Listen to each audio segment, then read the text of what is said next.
In this lecture, we will examine population-environment interactions, including Earth's carrying capacity and food security. These are important to geographers to assess how an increase in population has affected the Earth's capacity to carry its inhabitants.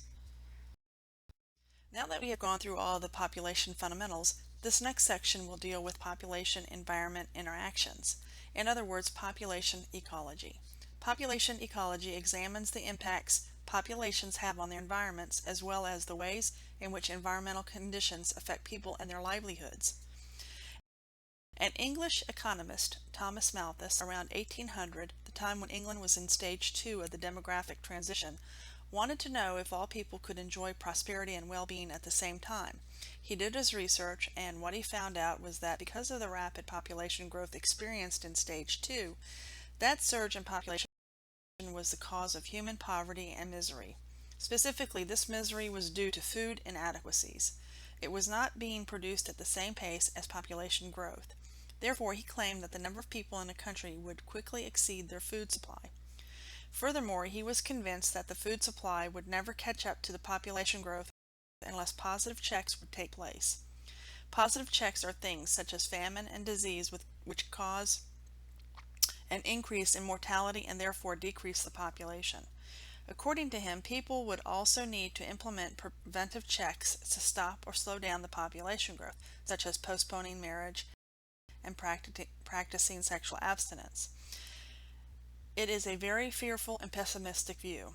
He also assumed that the environment is the main cause of population size due to environmental constraints on food production. He never considered there may be other ways to produce food. Neo-Malthusians today still share the same views as Malthus and still argue that since the world's resources are limited, there is also a natural limit to the number of people who can live on Earth. How many humans can the Earth sustain in an indefinite manner? It is thought that human population would continue to grow until it either crashes due to the depletion of resources or stabilizes at a sustainable carrying capacity. There is the possibility that we have already reached the threshold of the Earth's carrying capacity. Therefore, carrying capacity is the capacity for the Earth to sustain the population at a comfortable standard of living.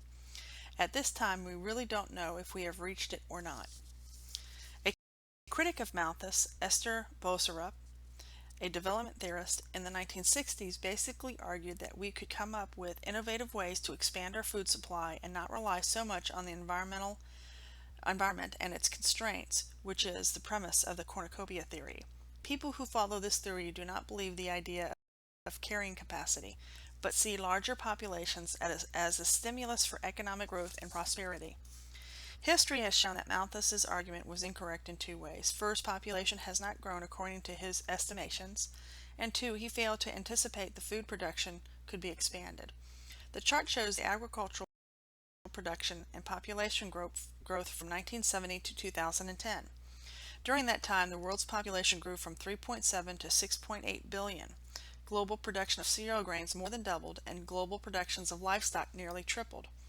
These comparisons show that the rate of growth in output of cereal grains and livestock has exceeded that for population.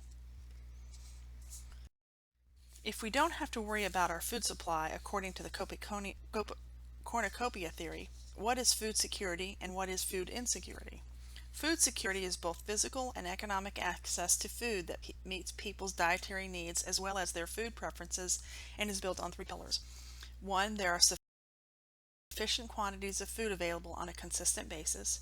Two, there are sufficient resources to obtain appropriate foods for a nutritious diet. And three, there is an appropriate use of food based on knowledge of basic nutrition and care, as well as adequate water and sanitation. Food is linked to health through malnutrition. Are people not only getting enough, but of the right things, like protein, fruits, and vegetables? Is it being distributed to the right people? Babies and the elderly often suffer the most with malnutrition. There are some debated issues surrounding food security. 1. There is enough food to feed the world. Food supply is adequate. The real problem is distribution. 2. Future needs can or cannot be met by current levels of production. 3. National food security is either top priority or is no longer necessary because of global trade.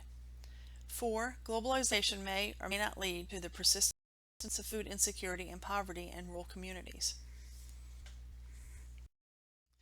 What is food insecurity? Food insecurity is when people don't have access to basic foodstuff, both physically and financially. Food insecurity occurs because of poverty, population growth, war and civil unrest, constraints on natural resources, environmental degradation, and natural disasters. Food insecurity has been and still is a problem in East and West Africa for some time now. That is why they created the Famine Early Warning System, or FEWS, an initiative led by the U.S. Agency for International Development. This program uses satellite data to capture environmental conditions, food price information, and urban and rural settlements to map out and identify populations susceptible to famine. The map shows the critical areas from the light brown to the dark brown shading. Notice that Ethiopia and Somalia are in the extremely food insecure area. This area has been plagued with famine for many years due to civil unrest and corrupt governments. The map of North Korea shows the prevalence of stunted growth areas, which is a sign of chronic food insecurity and malnutrition. The area in dark green is where land is mountainous and mostly non-arable. Therefore, food production in that area is extremely difficult.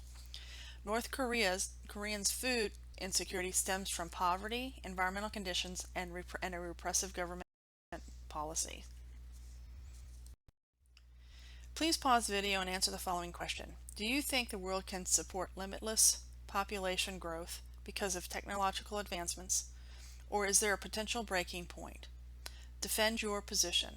In your own words, using the text as a guide, be thorough and specific in your answer.